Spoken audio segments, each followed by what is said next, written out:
Bonjour, donc voilà un peu les explications concernant ce chapitre numéro 2 sur les probas.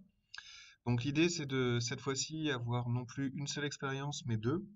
Alors typiquement soit deux tirages successifs, soit on peut envisager des exercices du genre on lance un dé et on tourne une roue, enfin bon, deux expériences qui sont bien distinctes l'une de l'autre et qui n'ont pas de conséquences l'une sur l'autre. En tout cas dans cette partie-là. On appelle ça des expériences aléatoires indépendantes. Alors, les moyens de s'en sortir, c'est de modéliser les résultats, soit par un tableau à double entrée, soit par un arbre. Au programme de troisième, on utilise surtout les tableaux à double entrée. Comme c'est plus clair avec un exemple, on va surtout travailler sur des exemples dans ce chapitre. Commençons avec l'exemple 1. Donc, vous avez une urne dans laquelle il y a deux boules blanches et trois boules rouges. Les situations est totalement équiprobables puisqu'elles sont indiscernables au toucher et que l'urne est opaque. Et donc, on va regarder ensemble ce que ça signifie et ce que ça amène. Vous avez comme les issues, les issues possibles de cette expérience, il va y avoir les colonnes qui vont correspondre à un tirage et les lignes à un autre. Donc ici, premier tirage et là, le deuxième. Qu'est-ce qui se produit? Eh bien, je peux d'abord piocher une boule blanche et après, soit une blanche, soit une rouge, soit une boule rouge et après, une blanche et une rouge. Pour bien visualiser ce qui se passe, j'ai représenté chacune des boules qui sont là. Donc au total, il y a 25 issues possibles. Et les 25 issues sont détaillées ici, blanc, blanc, blanc, blanc, blanc, rouge, etc., etc. Comme il y a équiprobabilité dans les tirages et dans les issues, on se retrouve forcément avec la formule de chapitre 1 qui s'applique, à savoir la probabilité d'un événement est égale au nombre d'issues qui réalisent cet événement divisé par le nombre d'issues possibles. La probabilité de n'obtenir que des boules rouges, c'est donc le nombre d'issues rouge-rouge, il y en a 9, divisé par le nombre total des issues, 25. Donc c'est 9 sur 25. La probabilité que la deuxième boule soit blanche sans tenir compte de la première, eh bien elle est ici. C'est ces deux colonnes-là qui correspondent aux deuxièmes boules blanches, et il y en a 10 sur 25. Et enfin, la probabilité que le tirage soit rouge puis blanc, donc apparemment il y a vraiment une obligation que ce soit d'abord rouge et ensuite blanc, elle est ici, et donc on en a 6 sur 25. On peut utiliser un arbre aussi. Alors avec un arbre, c'est un tout petit peu plus compliqué, il va falloir que je fasse apparaître quelques petites choses. Chacune des branches de l'arbre qui sont là signifie... non, c'est pas ça que je veux, pardon. Chacune des branches de l'arbre qui sont ici signifie un élément bien particulier. Ici, on a ce qu'on appelle un nœud qui correspond en fait au tirage. Premier tirage, on peut soit tomber sur une boule rouge, soit tomber sur une boule blanche. Les probabilités telles qu'elles doivent être écrites, eh bien, les boules rouges, il y en a 3, donc on a 3 chances sur 5 de tomber sur une boule rouge. De la même manière, les boules blanches, il n'y en a que 2, donc on a 2 chances sur 5, si vous préférez, ou 2 cinquièmes, hein, la probabilité est égale à 2 cinquièmes, de tomber sur une boule blanche. Ce que je suis en train de faire là, ça s'appelle pondérer un arbre. Alors comment ça fonctionne et à quoi ça sert? Je vais essayer de le copier directement.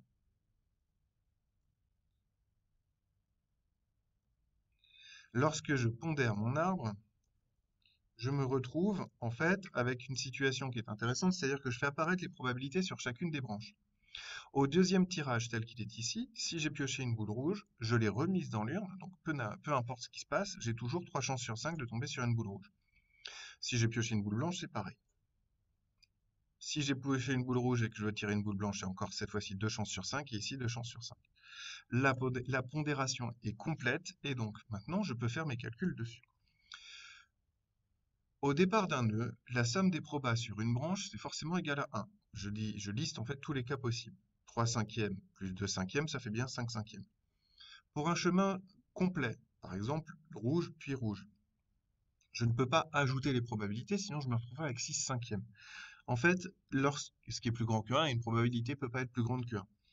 Lorsqu'on considère un chemin constitué de plusieurs branches comme celle-ci, on fait le produit des probabilités dessus. Et donc, par exemple, si je reprends tout l'exercice du dessus, pour n'obtenir que des boules rouges, il faut que je prenne cette branche-là, 3 cinquièmes, puis celle-ci, 3 cinquièmes.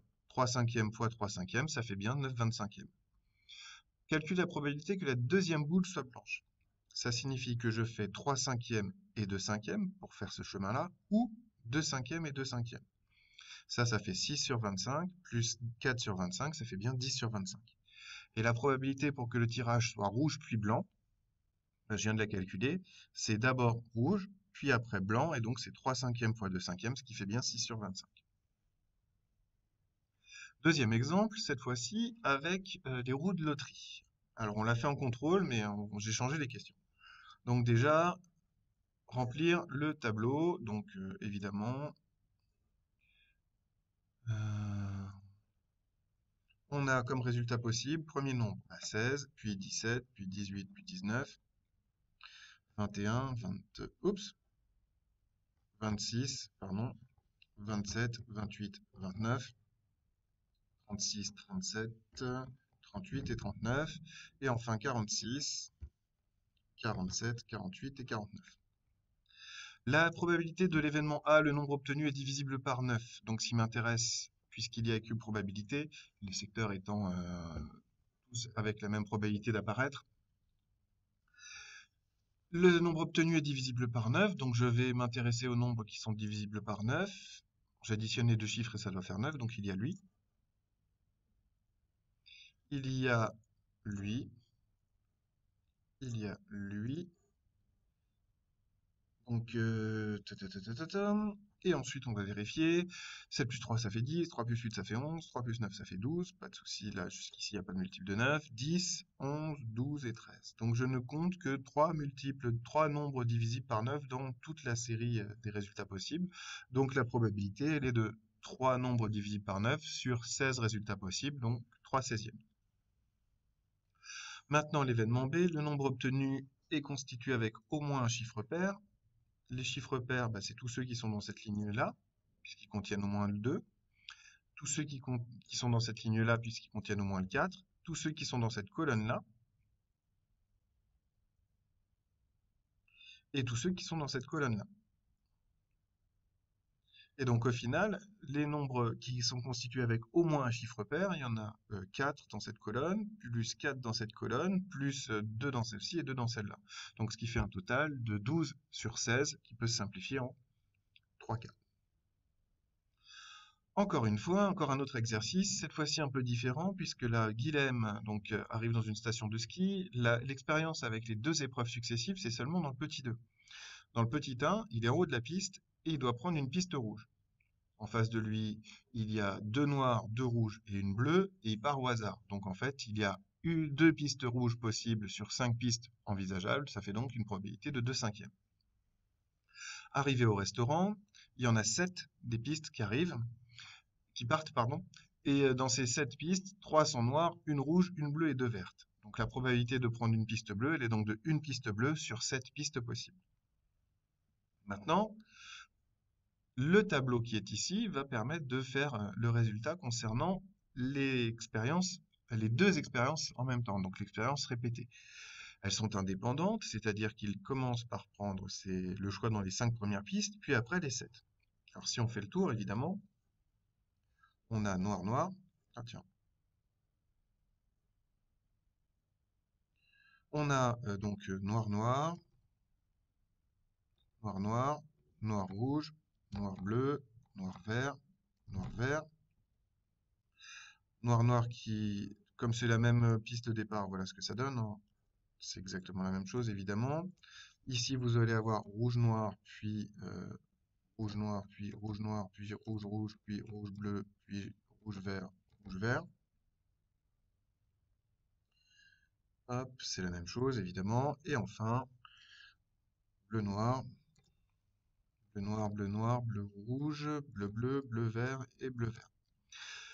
La probabilité d'enchaîner deux pistes noires, elle est donc sur un ensemble de 35 résultats possibles, puisqu'il y a 35 cases dans ce tableau, et elle est de 6 sur 35. Normalement, on peut le faire avec un arbre. Dans les derniers programmes et dans les derniers ajustements des programmes parus, il est conseillé d'utiliser des tableaux. C'est pour ça que j'insiste sur les tableaux. Si vous refaites un arbre pondéré, ça marche tout aussi bien. Deuxième situation, les cas d'équiprobabilité, c'est les plus efficaces, mais souvent on est dans des cas où c'est pas équiprobable. Et donc dans ces cas-là, la formule telle qu'on l'a vue dans le cours, c'est-à-dire le nombre d'issues réalisant A sur le nombre d'issues possibles, elle fonctionne pas. Donc on doit revenir sur des moyens un peu plus sommaires, et on en a 3. Lorsque vous avez deux événements incompatibles, c'est-à-dire qui ne peuvent pas se réaliser en même temps, la probabilité de l'un ou de l'autre, c'est la probabilité de l'un plus la probabilité de l'autre. Donc en particulier, si vous avez des événements élémentaires, pour une probabilité complète, vous allez définir tous les événements élémentaires qui la composent. Ça va être plus clair après. La formule des contraires, la probabilité d'un événement contraire, c'est 1 moins la probabilité de l'événement. Et enfin, celle qui est importante, la probabilité de tous les événements élémentaires dans une expérience aléatoire, elle est toujours égale à 1. Ça va parler maintenant. Fabien utilise un dé à 6 faces qui est truqué et pour lequel on a la table qui est là. Donc un dé non truqué, ce serait une chance sur 6 à chaque fois, donc un sixième de probabilité. Là, c'est pas le cas. On constate que la probabilité d'obtenir un 6, elle est 6 fois plus grande que la probabilité d'obtenir un 1. Comment est-ce qu'on va faire pour déterminer P? Il n'y a pas équiprobabilité puisque la face 6 est 6 fois plus grande que sort 6 fois plus souvent que la face 1. Par contre, ce sont 6 événements élémentaires qui décrivent tous les résultats possibles. Donc, la somme des probabilités de tous ces événements, elle vaut 1. Mais comme ils sont élémentaires, j'ai la relation suivante. La probabilité d'obtenir un 1 ou un 2 ou un 3 ou un 4 ou un 5 ou un 6, ça fait 1.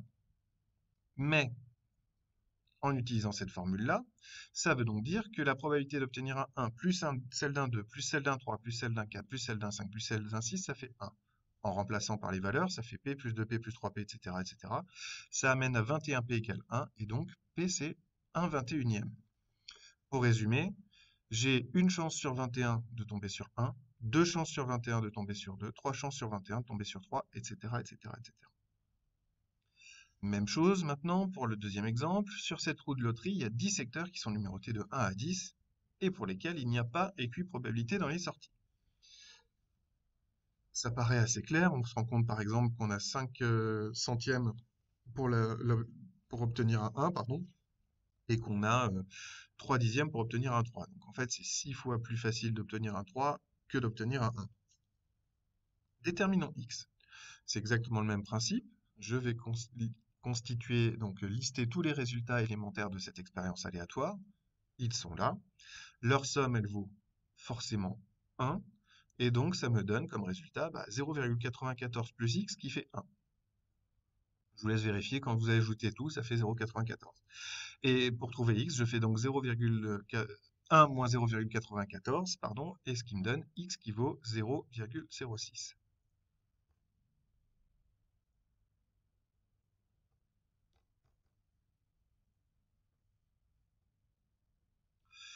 Calculez maintenant la probabilité de l'événement la roue s'arrête sur un nombre premier. Je vais repasser en couleur les nombres premiers dans cette table. Les nombres premiers, 2, 3 sont premiers, 5 est un nombre premier, 7 est un nombre premier. Et c'est tout. Donc cet événement, la roue s'arrête sur un nombre premier, il est constitué de 4 événements élémentaires qui sont la roue s'arrête sur un 2, ou sur un 3, ou sur un 5, ou sur un 7. Et d'après ce qu'on a dit tout à l'heure, ça veut donc dire que c'est P de 2 plus P de 3 plus P de 5 plus P de 7. Et donc on se retrouve avec 0,21 plus 0,3 plus 0,1 plus 0,03, ce qui fait une probabilité de 0,64 de tomber sur un nombre premier. Pour ceux qui préfèrent, ça veut dire qu'en théorie, on a 64% de chance de tomber sur un nombre premier. Le jeu contre la banque est soumis à la règle suivante maintenant. Si la roue s'arrête sur un nombre plus petit que 3, la banque gagne. Sinon, c'est le joueur. Qu'en pensez-vous? Alors là, c'est volontairement très grossier. L'idée, c'est qu'on pourrait se dire, puisque la banque n'a que 3 résultats, elle est forcément désavantagée par rapport au joueur. C'est vrai. Ce serait vrai si c'était équiprobable. Mais là, pour le coup, ça n'est pas le cas. La banque a des résultats qui tombent bien plus facilement que le joueur. En fait, si on effectue le calcul de la probabilité que la banque gagne, que se passe-t-il? Pour gagner, la banque tombe sur un 1 ou sur un 2 ou sur un 3, ce qui donne cette probabilité-là. 0,05 plus 0,21 plus 0,3, ce qui fait 0,56. Et donc, pour le joueur, qui est l'événement contraire, la probabilité que le joueur gagne, elle est de 1 moins 0,56, qui fait 0,44. L'écart entre les deux, il est quand même assez important, puisque si le nombre de parties jouées devient très grand, ce ne sera pas le cas sur un petit nombre de parties, puisqu'il faut vraiment que l'expérience soit répétée un très grand nombre de fois pour qu'elle soit valide. Sur un petit nombre de parties, ça se sentira pas, mais sur un très grand nombre de parties, la banque est extrêmement avantagée par rapport au joueur et elle gagnera donc plus souvent que lui. Voilà, j'espère que c'est suffisamment clair pour vous et que vous avez à peu près pu réussir à suivre ce nouveau chapitre. On en parlera à la rentrée pour ceux qui ne sont pas en Irlande et pour ceux qui sont en Irlande, ne vous inquiétez pas, on en reparlera ensemble. Bonne fin de journée à tous et bonnes vacances. Au revoir.